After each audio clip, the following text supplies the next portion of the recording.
Trying to compare Elementor versus Divi can turn into hours of tabs, reviews, and advice that somehow makes the decision feel even harder. If you just want the right builder for your site without wasting money or rebuilding later, this video will make the choice a lot clearer. Now, truth is, the real winner really depends on one thing that almost nobody talks about, but more on that here in a minute. Before we start calling winners, it helps to know who each builder is really built for. That alone clears up a lot of the Elementor versus Divi type of confusion because they're not really aiming at exactly the same type of user. Elementor is a visual page builder plugin for WordPress with a free version and a paid pro upgrade, and it works with tons of popular themes and hosting setups. It's a strong fit if you already have hosting, maybe a simple theme that you like, and you just want drag and drop control without rebuilding your whole tech stack. On top of that, there's Elementor 1, which is basically the same editing experience scaling from page building to everything you need to build a website on WordPress. So built-in AI tools, image optimization, accessibility, email deliverability, site management, and more to come. Now, Divi, in contrast, is sold as both a theme and a builder under one license that you can use on unlimited sites. That model tends to attract freelancers and agencies who are spinning up lots of client sites and want a single toolkit that they can reuse everywhere instead of paying per site. And once you know where you fit on the spectrum, the next question becomes way more interesting, which is which builder actually feels better to use when you're staring at your computer screen and trying to design a real website. So let's go ahead and cover that. So Elementor has a live drag and drop editor where you see your page almost exactly how visitors will see it. It also has a modern layout system, Flexbox containers, that lets you line things up, center content, and control spacing with simple options instead of wrestling with margins or custom code. Now, for a lot of beginners, that means that you can grab a pre-made template, swap in your text and images, and get something ready to launch in a weekend. Divi also gives you a visual builder, but it leans more on floating controls, sections, rows, and modules that appear as you hover on the page. Now, once you understand how those pieces fit together, it's powerful, and the optional wireframe style view can be helpful on complex pages. The trade-off is that the interface can feel a little bit busier up front, especially if you've never used a page builder before and you're trying to figure out what to click next. So if you're a typical US small business owner, trying to get a site up without a huge learning curve, Elementor and Elementor 1, if you want site optimization, management capabilities, and built-in AI tools, generally feels more intuitive right out of the gate, while Divi tends to reward you a bit more after you've put in some practice time. That said, if you want to see what Elementor actually feels like, instead of just taking my word for it, click right up here to spin up a free Elementor account while you're watching this video to test it out. And once you've really wrapped your head around how each one feels to use, the next big question is which builder actually gives you more creative firepower when it comes to design, templates, and making your site look like something a real brand would be proud of. Elementor's editor gives you a large library of templates and full website kits that you can import and customize, plus a wide range of widgets for things like headings, icons, galleries, sliders, and call to action sections. With popular add-ons in Elementor's ecosystem, you can tap into hundreds more widgets and templates, so you're rarely stuck thinking, I wish there was a block for this, right? Now, that ecosystem, combined with built-in motion effects and hover animations, makes it easier to create modern designs without needing to touch CSS. Now, Divi leans heavily into complete layout packs, so when you buy it, you get access to a big catalog of ready-made designs across tons of niches, and each pack usually includes multiple page types like homepage, services, and contact. Now, for a lot of freelancers or agencies, that means that you could spin up a professional-looking site fast by loading a pack and swapping in your client's branding and their content. There's also a marketplace of third-party Divi layouts if you want even more variety. So in this round, Divi is hard to beat on the sheer volume of full layout packs, but Elementor takes a slight edge if you care more about long-term flexibility, motion effects, and that huge widget ecosystem you can grow into over time. And the real test of that design power is what happens next when we actually look at performance and SEO, because all those fancy visuals, they really don't mean much if your site slows down to a crawl. Elementor can generate relatively clean front-end code, and with decent hosting plus caching, most sites can hit solid core Web Vitals scores without a ton of extra tuning. It works smoothly with SEO plugins like Rank Math and Yoast, so things like meta titles, descriptions, and schema are handled by tools that already specialize in that.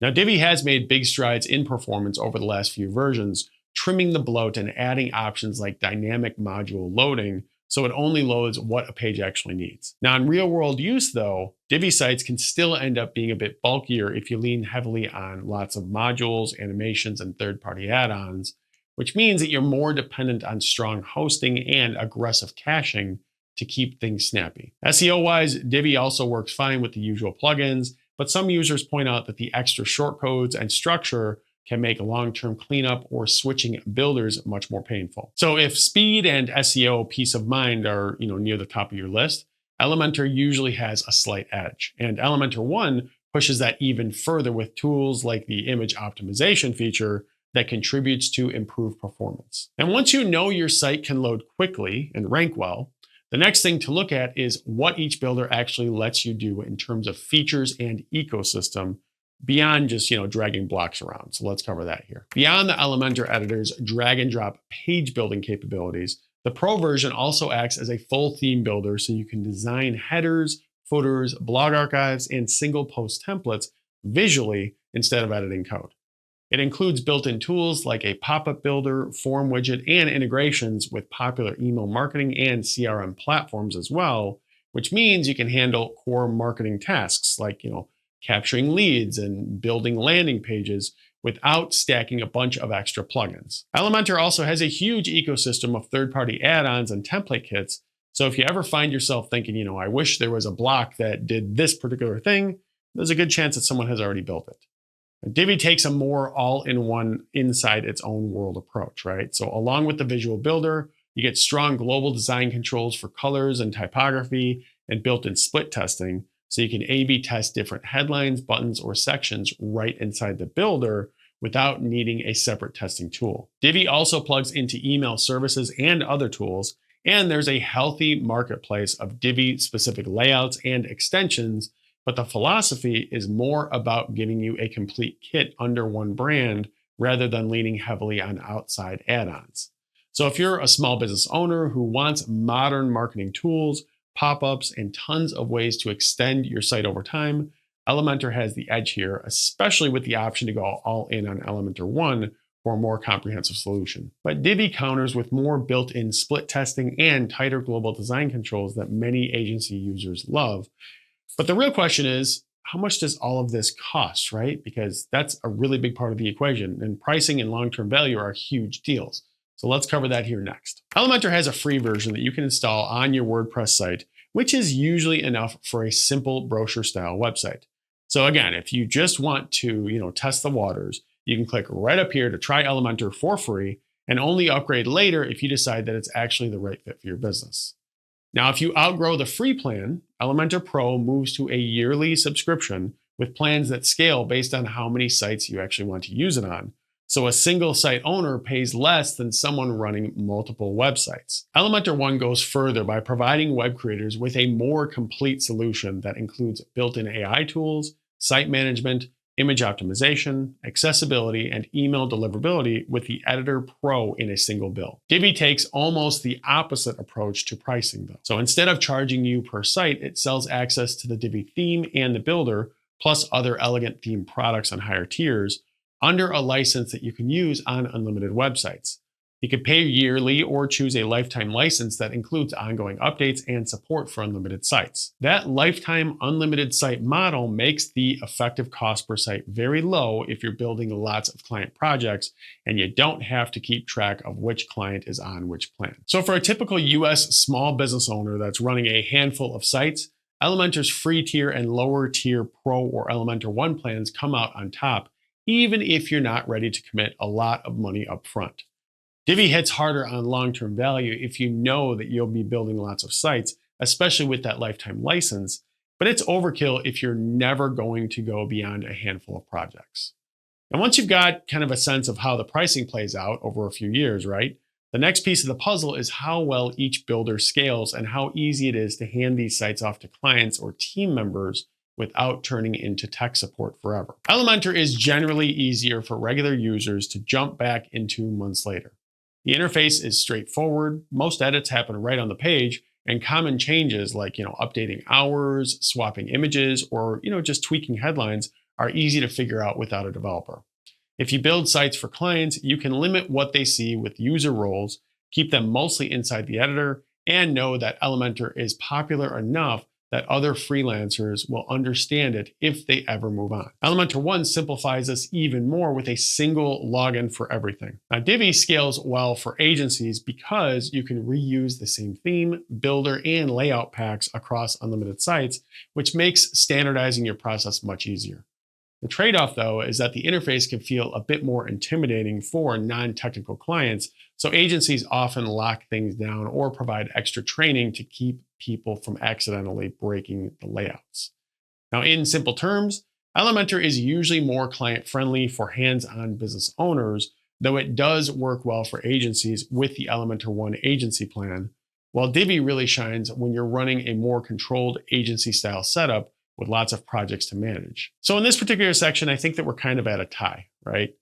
But once you've looked at how these tools scale and how livable they are long-term, it's finally time to kind of pull everything together and talk about which one actually wins overall. So if you're a typical US small business owner running one or a handful of sites, or a freelancer or an agency working on many sites, Elementor is usually the better overall fit. It's easier to learn, the interface feels more natural for non-technical users, and you get a ton of design flexibility with widgets, templates, and motion effects without needing to touch code. Now, the Pro version adds serious power with theme building, pop-ups, and marketing integrations, and Elementor 1 gives you the option to bundle the complete website building experience into a single subscription so that you're not juggling, 5 different tools just to keep the site online. Now, Divi can be a great value, especially if you're an agency just cranking out lots of sites, but they don't cater a ton to the small builders or freelancers as much. Now, the lifetime unlimited site license can be excellent over time, and the huge library of layout packs plus strong global design controls make it easy to standardize your process across many projects. The trade-off, though, is there's a steeper learning curve and an interface that can feel heavier for non-technical clients. So if you want the best blend of ease of use, design power, and long-term flexibility for most small businesses, Elementor edges out the win here, with Divi as a great option if you're building at scale and really plan to just squeeze that unlimited license as much as possible. Now, if you want to see what Elementor actually feels like on your own site, again, you can click right up here to try it for free.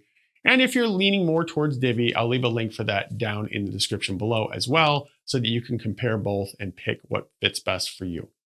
As always, thanks for watching. If you have any questions for me about what would be best for your particular situation or about either of these platforms whatsoever, go ahead and comment below and I'll do my best to respond back to you as soon as possible. As always, thanks for watching, and I'll see you in the next video.